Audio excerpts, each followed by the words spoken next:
The dog found a bone and ran excitedly down the street, when suddenly, the bone was knocked flying. In a panic, the dog rushed into the crowd to look for it. It stared longingly at the noodles in a woman's hand. Just then, an army patrol passed by. Taking pity on the dog's poor appearance, a soldier pulled a biscuit from his pocket and tossed it to the dog. That single biscuit made the dog fix its loyalty on the soldier. Following the soldier's scent all the way, the dog found the new recruit's training ground.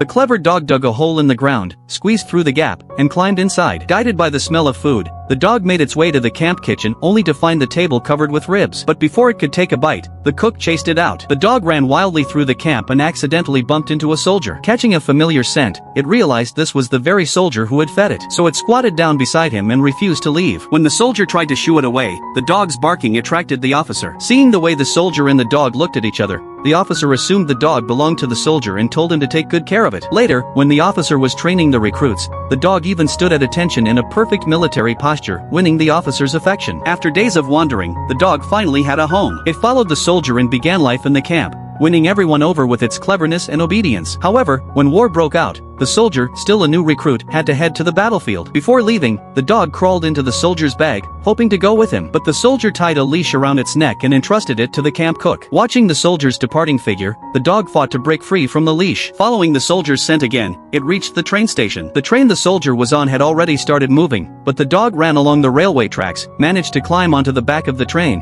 and then snuck into a cargo compartment, stowing away with them all the way to the ship. Once on board, the dog went to the cabin where the soldiers were resting. Using its sharp sense of smell, it successfully found its soldier. To avoid being discovered, the soldier stuffed the dog into his backpack, planning to take it with him. Unfortunately, he bumped straight into a colonel coming the other way. To his surprise, the dog copied the soldier's movements and saluted the colonel. The colonel, who had initially intended to reprimand them, returned the salute politely instead. He even gave the dog an official number, letting it join the army formally. But when they stepped onto the smoke-shrouded battlefield, they realized war was far more terrifying than they had imagined. Amid cold and hunger, they finally waited for dawn only to be suddenly ambushed by enemy troops. When the smoke cleared, the dog seemed to spot something. It charged forward without hesitation, ignoring the danger around it.